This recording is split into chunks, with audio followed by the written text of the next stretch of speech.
Амансыздар ма, құрметті көрермендер. Ордалаев каналы мәжіліс депутаттығына кандидат азаматтармен сұхбатты жалғастырады. Бүгінгі біздің қонағымыз жеке кәсіпкер, мәжіліс депутаттығына кандидат Бауыржан Молдахмет. Бәке, сұхбатқа қош келдіңіз. Қош көрдік, рахмет.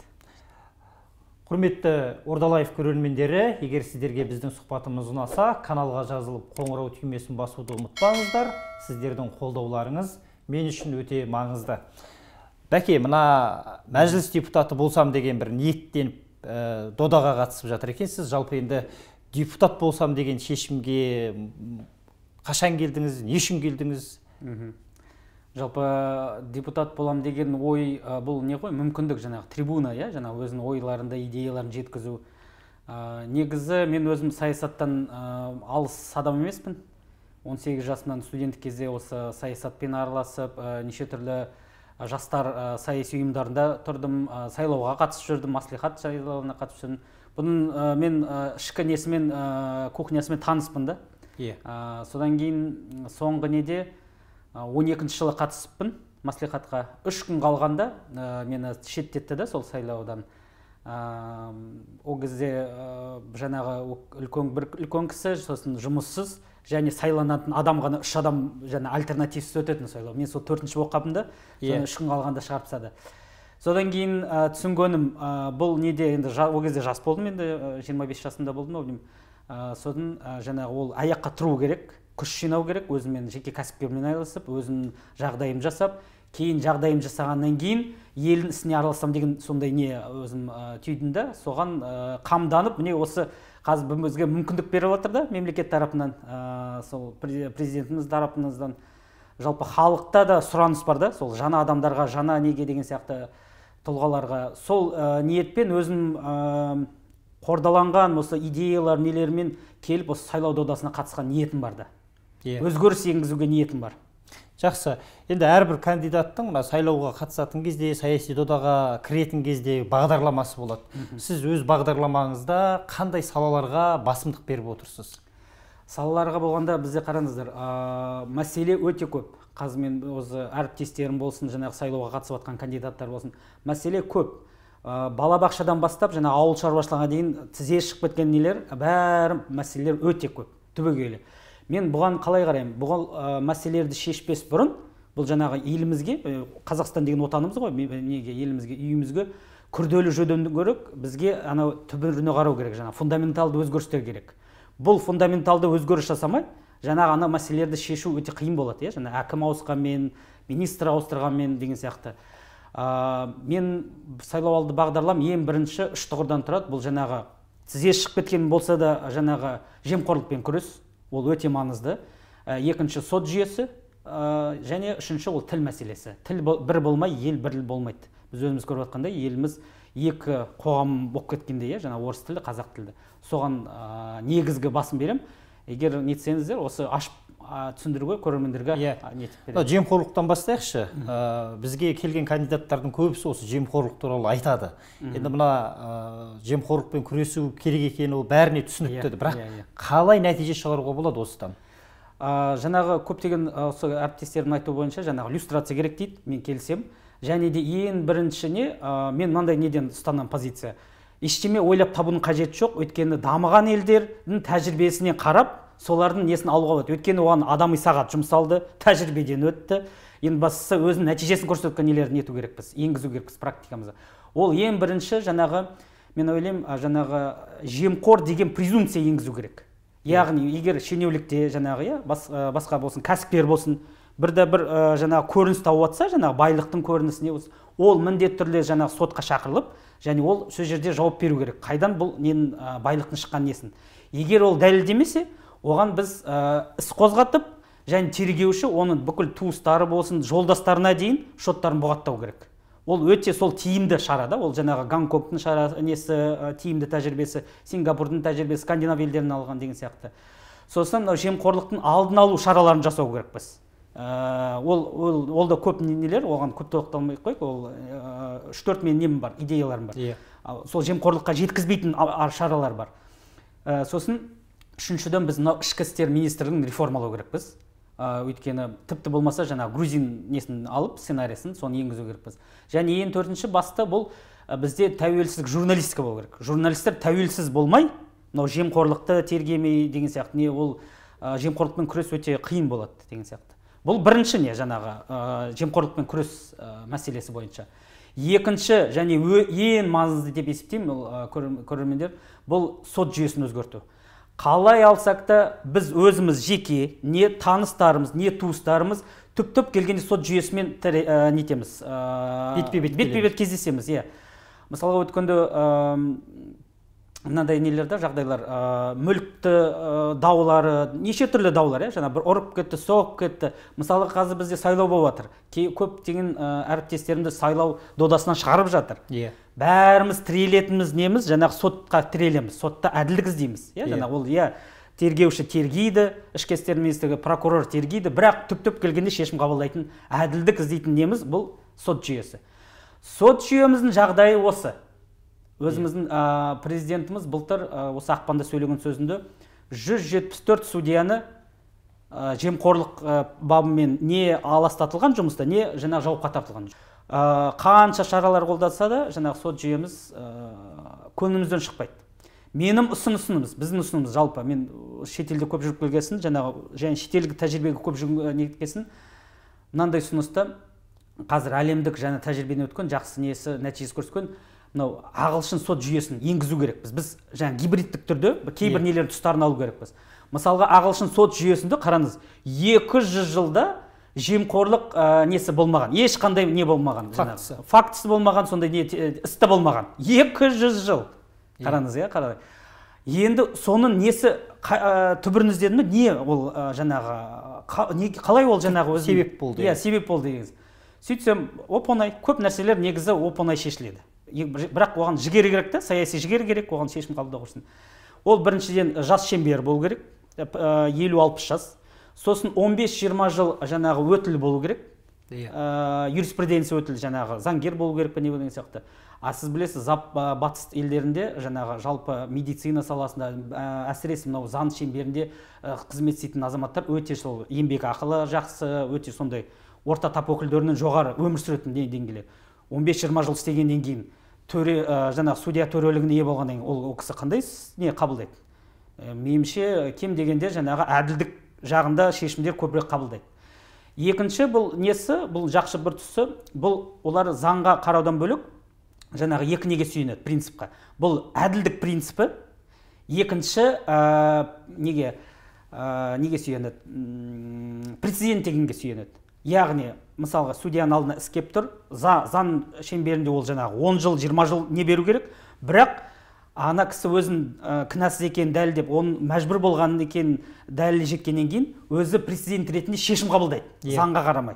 Сол прецедентті қарап, екінші судья да соған қарап шешім қабылдайды. Сонда прецедент айналысы болады. Кейін ғана сол парламент бекітеді заң қылып. Ал бізде қалай?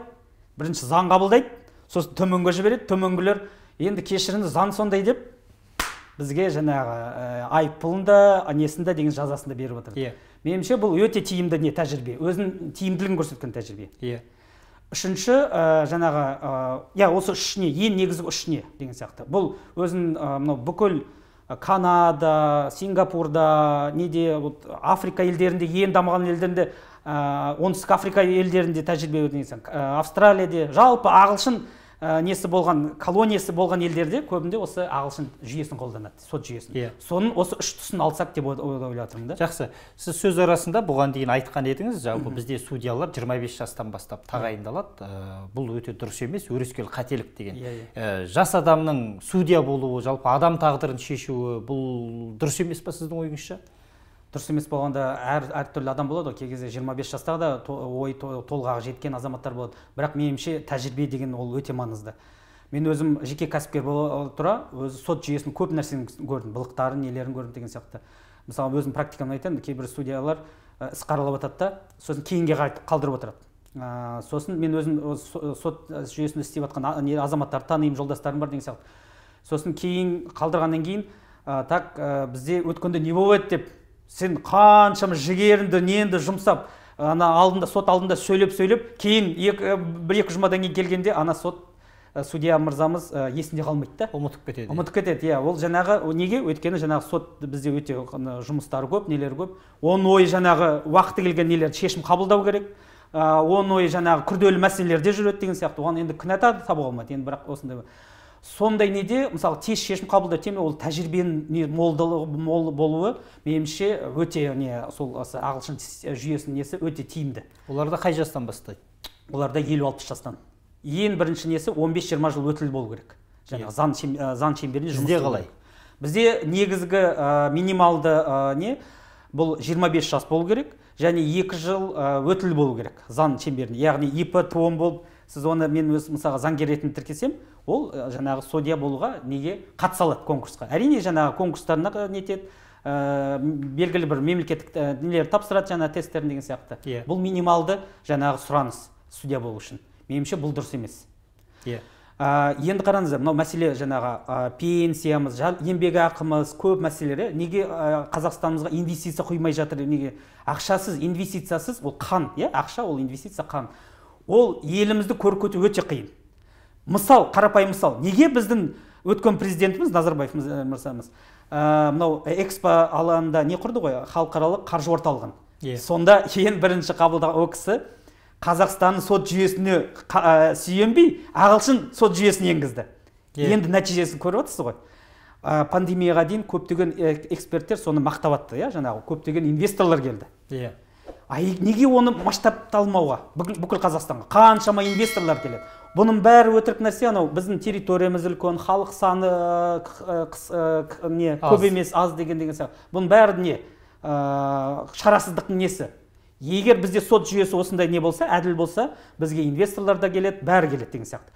Инвестор деген соң бізде мемлекет, мен өзім жеке кәсіпкер ретінде, мысалға, қалай мен өзім жұмысшылардың еңбек ақысын көтеріп, маған табыс көзін арттыру керек қой, дұрыс па? Сол сияқты мемлекет табыс көзін арттыру керек. Еңбек ақыңызды көтеруге, пенсиямызды көтеруге деген сияқты, зейнетақы болсын, жаңағы жәрдемақылар болсын деген сияқты, барлық жалпы, жаңағы бюджеттік қызметкерлерге жалақысын көтеру үшін табыс көзін арттыру керекпіз. Табыс көзін арттырудың бірден бір несі, ол жаңағы сот жүйеміз түзу болса, бізге инвесторлар, қызығушылы адамдар өте көп елімізге ақша құюға. Өйткені тұрған жеріміз өте сондай қолайлы да, жаңағы инвестицияға неге деген сияқты.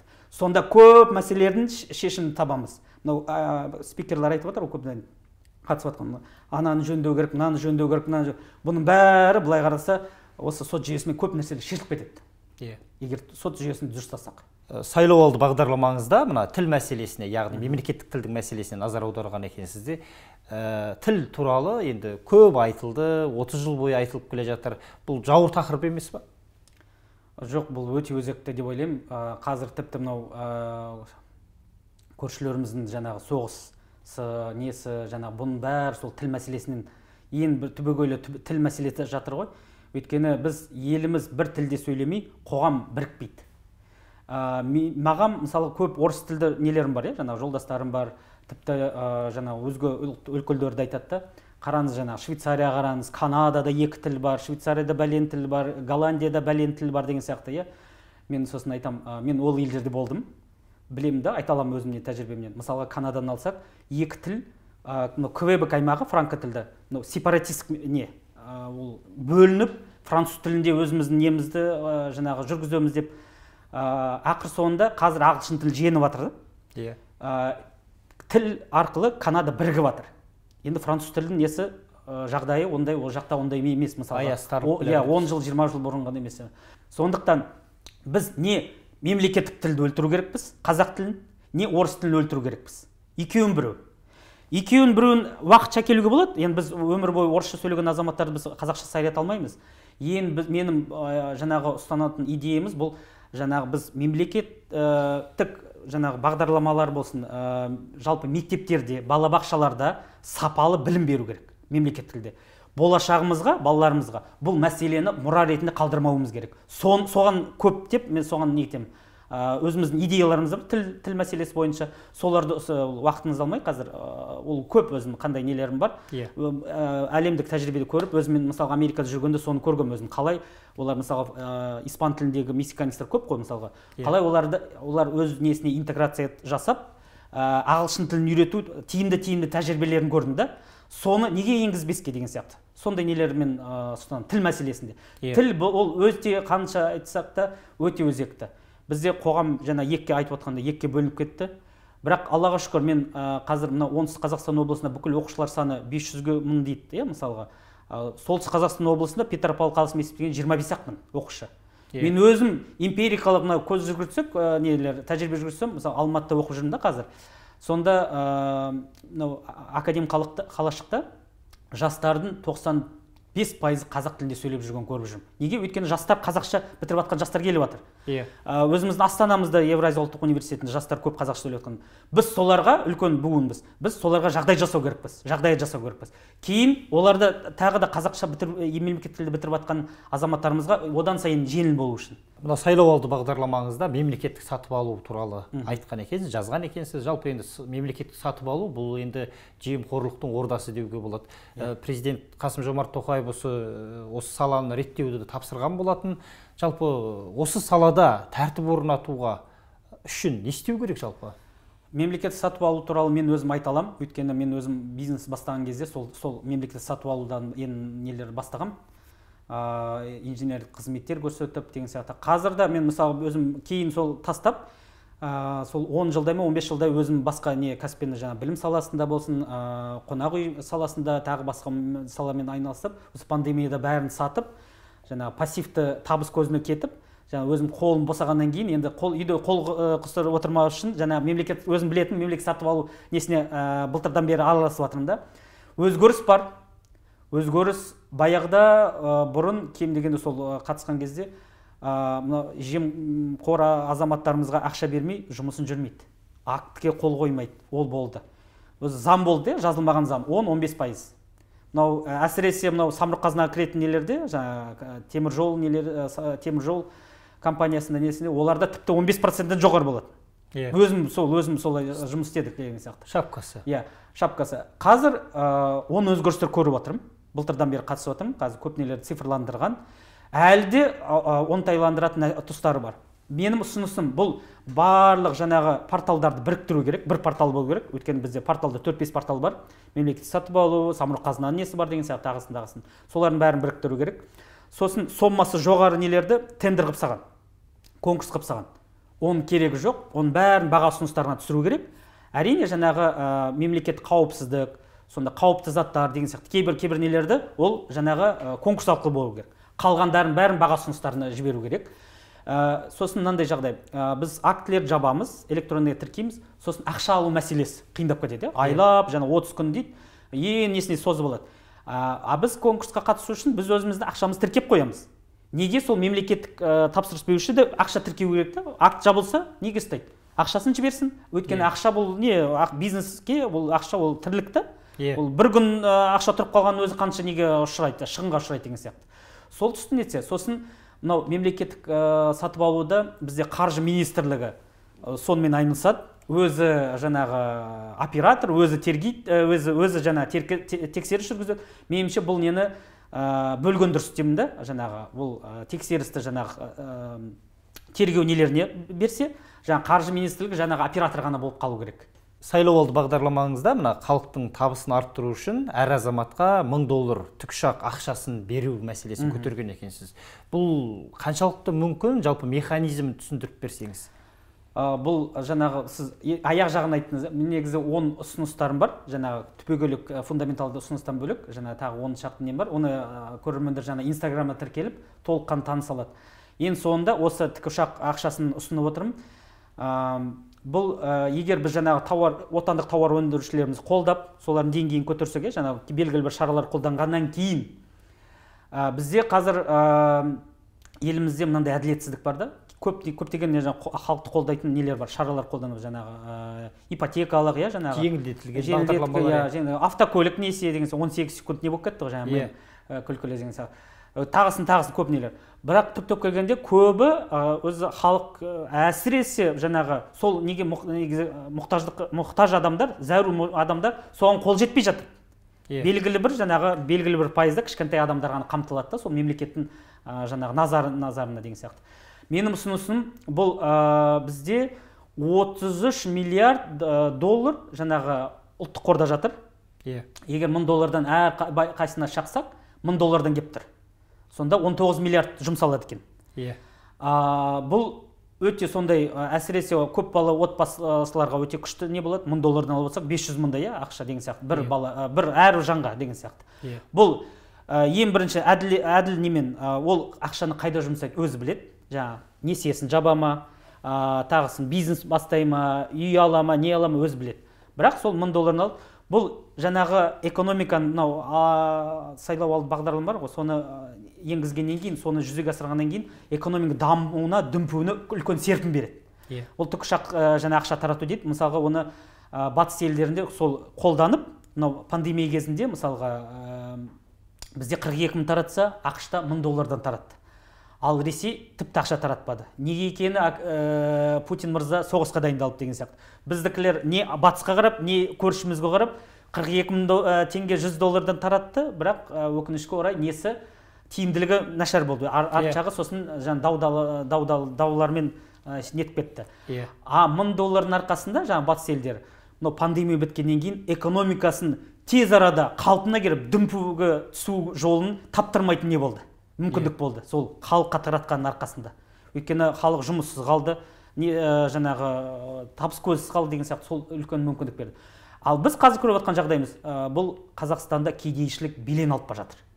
Сол кедей мұқтаж адамдарымызға бай болсын, мұқтаж адам болсын, енді байлардың өзінің санасына байланысты, ол жаңағы $1000 бас тартуы да мүмкін.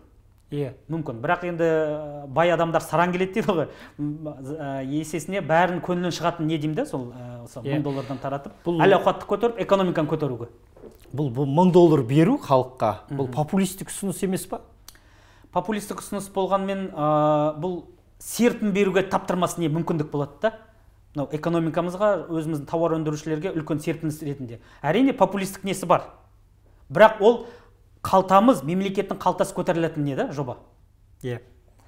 Және әділ деп есептеймін. Мысалға, мынандай не мысал келтірейінші, әрине мына өкінішті да, жаңағы жетімдерге біз баспана береді мемлекет. Жеке баспана береді.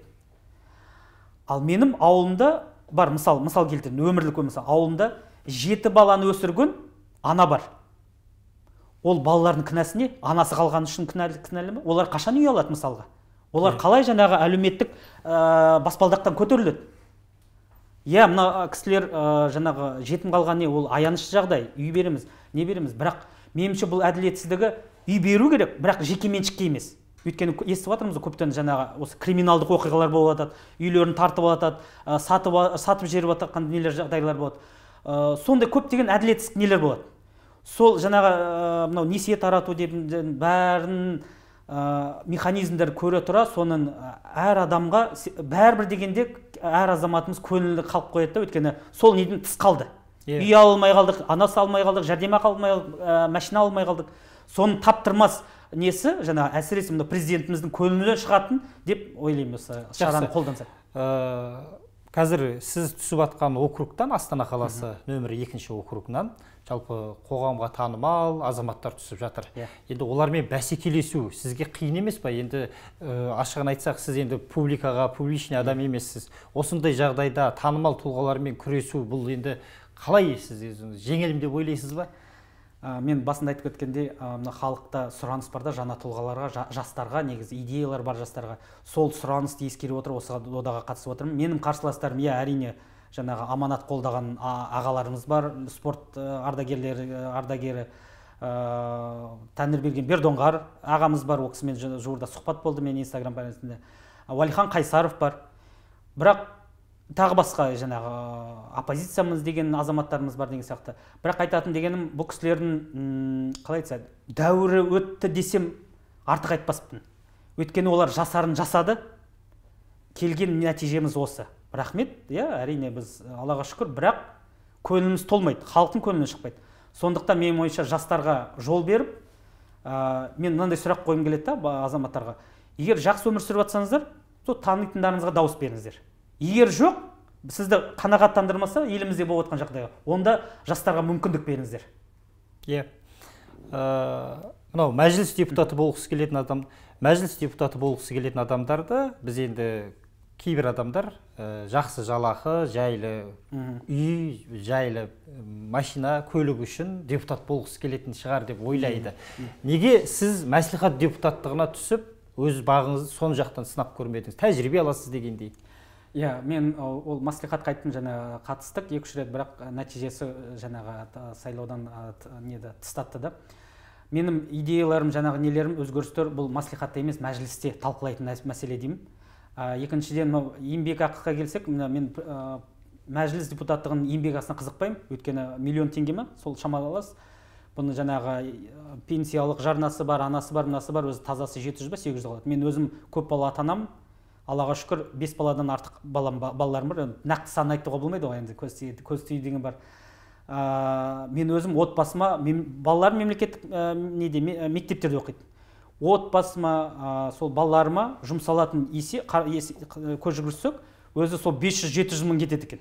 Жаңағы осы тек қана жаңағы балаларым, отбасым, жаңағы тамағымыз бар, үйіміздің жаңағы күтіп ұстауы бар деген сияқты бәрін ескерген. Сондықтан маған ол қаражат қызық емес та, өйткені ол мен жыртығымды жамайтын ғана не. Әрине бұл көп азаматтарымызға үлкен жалақы, еңбек ақы деген сияқты. Мен айтып отырмын, жаңағы осы 18 жасымнан өзім жеке кәсіпкермен Аллаға шүкір өзім белгілі бір неге жеттім. Қазір енді зейнетте жүрген кәсіпкер деп айтамын да өзімді, жаңағы мен ара-тұра жаңағы мемлекеттік сатулардың тапсырысты аламын деген сияқты. Істеген еңбегімді сол сатып, жаңағы пассивті доходқа табыс көзіне кеткеннен кейін менде қазір уақыт пайда болды. Мен қазір отбасымен айналысамын, жаңағы балалардың тәрбиесі, уақыт болғасын жаңағы дінімізді тану несінде жүрмін деген сияқты. Осы Египет Ислам университетінде Алматыда оқудамын, магистратурада. Енді мен осы қоғамға араласып, іске араласқым келеді да, нағыз. Енді мен Астанада, өз Астана қаласының жүрегінде тұрам, 20 жылдай тұрам, Астанада Шұбар кентінде тұрам, осы Астана. Неден парламенттен бізде Құдай-ау, жаяу бір 10 минуттық жер шығар. Мен өзім биыл нем бар, скутерім бар, нем бар деген сияқты, маған өзі мемлекеттік пәтерді, көлікті, несі де ештемесі керек жоқ. Маған не берсеңіздер болды, жаңа трибуна, не сол әріптестерім арқылы осындай өзгерістер түбегейлі, және шешулі сол өзгерістер енгізуге мүмкіндік керек. Егер біз сол нелерді өзгерістер жасамасақ, Қазақстанымыз қыл үстінде тұр. Бауыржан Мұратұлы, сөз соңында, сұхбат соңында сайлаушыларға өзіңіздің айтар ойыңыз бар ма? Айтар ойым көп, қысқа нұсқа жеткізсем, құрметті сайлаушылар, мен өзім Астана қаласы, Алматы, Байқоңыр аудандарынан сайлауға қатысып отырмын. Ағамыз, көбіңіз танитын ағамыз Арман Шораев, ол кісі 2-ші округтан, Есіл мен Сарыарқа, мен 1-ші округтан қатысып отырмын. Сайлауға бару керек. Сайлау, біз көп адамдар ойлайды, біздің даусымыз шешпейді деп. Егер біз әрбіріміз бармасақ, ертең бюллетендеріміз қолданып кетуі мүмкін. Мен өзім куә болдым да сол былықтарға. Өйткені сайлауға қатысып жүрдім да, бірінші емес. Сол дауыстарымыз қолданып кетпеу үшін. Және егер шын мәнінде өзгеріс қаласаңыздар елімізге, бұл 5 жылға сайланатын парламентіміз бұл заң шығаратын орган. Қандай азаматтар келеді сол парламентке, қандай заңдар қабылданады, сол заңдармен мемлекетіміз жүреді 5 жыл. Менің ойымша, жаңағы барлық кандидаттарды мұқият зерттеп, бағдарламаны зерттеп, дұрыс шешім қабылдауға сіздерді шақырамын. Жақсы. Бауыржан Мұратұлы, уақыт тауып сұхбатқа келгеніңізге көптен көп рахмет. Құрметті Ордалаев каналының көрермендері, егер сіздерге біздің сұхбатымыз ұнаса, каналға жазылып қоңырау түймесін басуды ұмытпаңыздар. Сіздердің қолдауларыңыз мен үшін өте маңызды.